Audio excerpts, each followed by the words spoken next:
básica. Os jogadores do Cruzeiro que não andam dormindo num colchão oriental médico anunciaram paralisação, não treinam hoje, obviamente com total aquiescência do seu treinador. E aí o que acontece? Pelo menos aqui neste programa, em momento algum, ninguém pode apontar o dedo e dizer que há qualquer tipo de oportunismo no posicionamento com respeito ao trabalho dele, que pode ser, como eu gosto de me referir sempre, um baita pai de família, um baita colega, um baita filho, mas não é um baita presidente. É uma incompetência atroz. Né? É olhar para tudo isso, e há um ano, o presidente, quando tomou posse, pouco mais de um ano, ele disse, numa das conversas com os jogadores na Toca, ele disse: o problema que o clube se encontra são problemas do passado, daqui para frente é comigo, eu sou o responsável. Então, há alguns dias eu disse aqui: vá dar bordo, Cadzo, volta e resolve o problema do clube, e ele não voltou. Ele não voltou. Hoje eu já digo exatamente o contrário. Ele não tem que voltar para cuidar do clube, que ele vilipendiou. Ele não tem que voltar.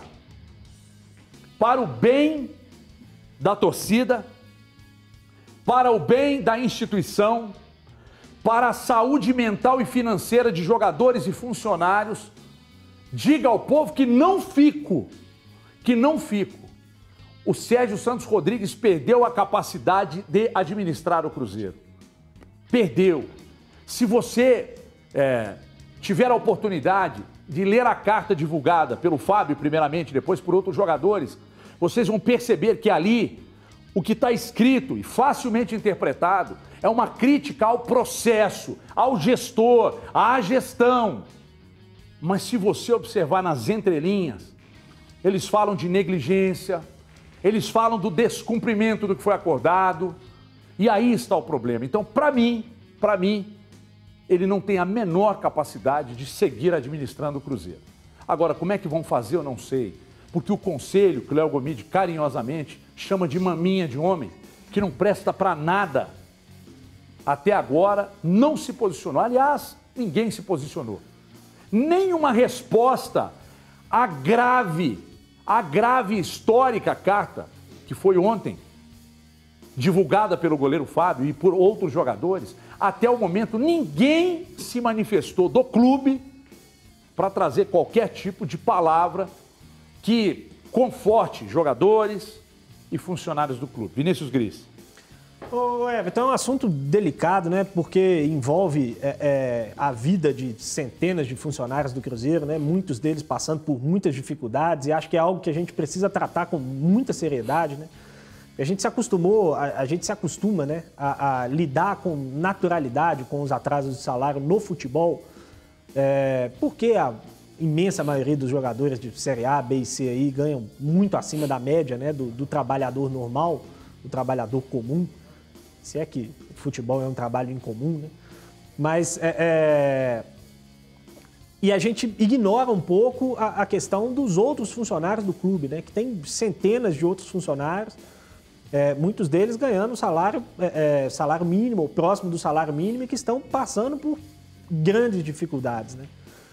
E me incomoda muito, sabe, Everton? Me incomoda muito porque quando chegou, né, para realizar o sonho, e nada contra o sonho de ninguém, imagino que quase todo torcedor de clube de futebol sonha ser presidente um dia do clube do seu coração, né? Mas quando chegou para realizar o sonho, o Sérgio gostava muito, né, de colocar a cara dele em tudo, de ir na toca, de bater pênalti, de fazer vídeo, de fazer live, de aparecer a todo instante, né?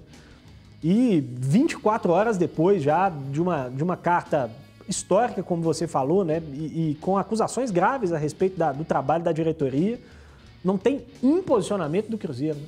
Você entra no Twitter do Cruzeiro, parece que está tudo normal, está tudo bem. Você entra no site do Cruzeiro, parece que está tudo normal, está tudo bem. Você entra no perfil do presidente, parece que está tudo normal, está tudo bem. E é algo que não pode ser tratado desse jeito, né? Isso exigia uma resposta rápida, uma resposta assertiva, uma resposta firme, né, do clube de alguma maneira, por mais que a situação seja difícil. E concordo plenamente com você, não há a menor condição mais da permanência do Sérgio à frente do Cruzeiro nesse momento. Perdeu apoio, inclusive, interno. Ontem tive a oportunidade de conversar com 3 ou 4 conselheiros do Cruzeiro, um deles muito próximo ao Sérgio, um apoiador ferrenho do Sérgio, e ele mesmo admitiu que não vê o menor clima mais para a continuidade do Sérgio como presidente do clube. E aí tem duas coisas que seguram ainda o Sérgio, Everton. Primeiro é o ego, né? A dificuldade, eu imagino que isso seja difícil mesmo, de chegar nessa altura do campeonato e assumir a incapacidade de gerir o clube, entregando aí para quem topar, né, esse desafio que é enorme de dirigir o Cruzeiro nesse momento. E o segundo, que é um desejo de tentar acelerar o processo de clube-empresa para ter uma saída meio honrosa, né? No sentido de, olha, estou saindo, mas não é porque eu sou incapaz, é porque estou entregando para quem comprou o clube cuidar da gestão daqui em diante. Mas os dois caminhos são muito difíceis. Na verdade, o caminho para o Cruzeiro nesse momento ele é muito complicado, porque mesmo uma saída do Sérgio, ela não resolve os problemas. Quem assume, né, se o Sérgio sair, o Aécio? Porque a saída do Sérgio... Não, sério, quem assume? Presidente do Conselho? Seria o Najib, né? Provisoriamente, aí teria que convocar novas eleições. Né? E aí, assim, Everton, não tem um cenário hoje no Cruzeiro. Imagino que haveria aí uma pressão, inclusive interna, para que o Pedrinho assumisse, né? Pela questão financeira, principalmente. Mas eu não sei se o Pedrinho toparia ser presidente do Cruzeiro nessa altura do campeonato. Já falamos muito a respeito disso aqui, né? Então, o futuro do Cruzeiro hoje ele é muito incerto, Everton, muito incerto na questão política, principalmente, né? Porque a simples saída do Sérgio, e ela é necessária, a saída do Sérgio ela é necessária, ele não tem nenhum apoio por parte dos jogadores, ele não tem nenhum apoio por parte de boa parte dos funcionários do clube, e ele tem pouquíssimo apoio nesse momento dentro do conselho, na torcida nenhuma. Não, e um que você esqueceu, o principal investidor do clube não apoia. Exatamente, não tem o patrocinador ao lado dele como um aliado, então assim, não tem a menor possibilidade de continuidade. Mas é importante que se diga que a saída do Sérgio não resolve os problemas do Cruzeiro, não. Claro que não.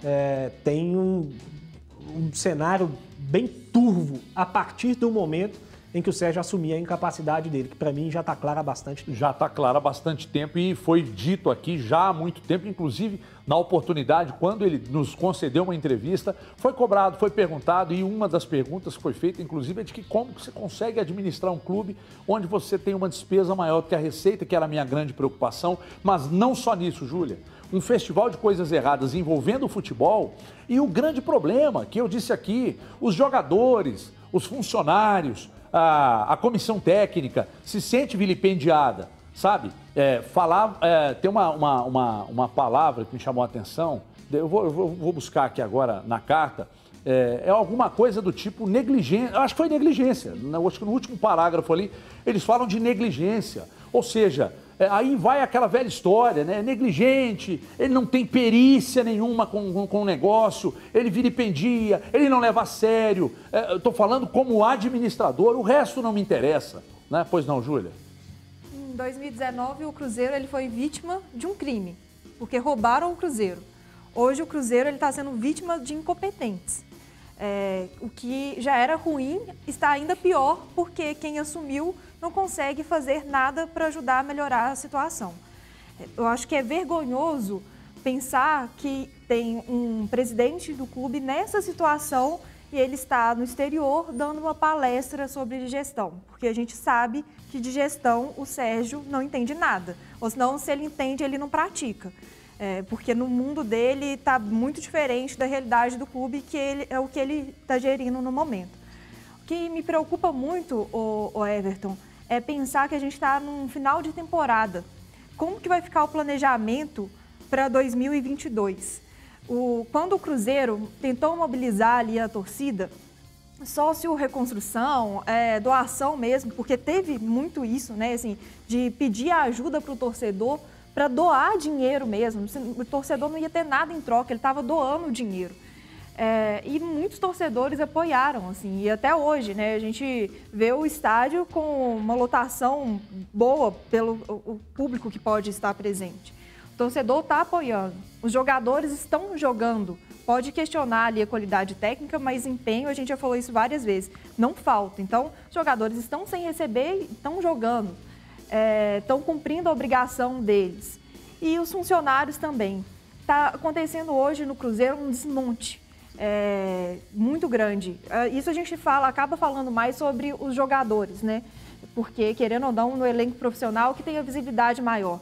mas a questão mesmo administrativa, quanta gente boa de serviço que saiu do Cruzeiro. Nas categorias de base, treinadores, preparadores físicos, preparador de goleiro, gente da coordenação mesmo técnica. Quantos profissionais bons saíram do Cruzeiro? E eles saíram por quê? Porque o clube, né, a instituição deixou de ser grandiosa? Não, porque deixaram de ter esperança que aquilo ali mudasse. Porque falaram, prometeram muitas coisas, muitas coisas. O discurso, a oratória, né, do Sérgio no início era uma coisa assim, agora vai, o torcedor pode ter esperança, mas assim, o discurso com a realidade, com o que a gente está vendo, né, no dia a dia, está muito diferente. Como que vai acreditar? Como que vai mobilizar os jogadores? Não, continua no Cruzeiro na próxima temporada, que a gente vai tentar acertar. Ô torcedor, faça lá seu sócio, porque agora está voltando o público para o estádio. Aposta, vamos acreditar, vai dar certo, o ano que vem vai dar certo.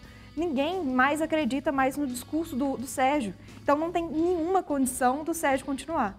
A grande questão é, ele precisa ter a decência de tomar essa atitude, porque não dá para esperar nada desse conselho, porque esse conselho não fez nada quando o Wagner estava lá e não vai fazer nada agora. Me surpreenderia se fizesse, porque o que a gente vê é o conselho só assistindo tudo de camarote sem fazer nada. Então, assim, essa situação é muito complicada pensando em questão mesmo de planejamento para 2022. O Grice disse, a Júlia também, a curto e médio prazo, a situação é realmente turva, é uma situação muito complicada e muito séria. Ontem eu estava conversando com um jogador rapidamente aqui, um ex-jogador, ele me disse, Everton, quando chegar a esse ponto de greve, com a aquiescência do treinador, é porque a coisa está muito mais grave do que muita gente possa imaginar. Agora,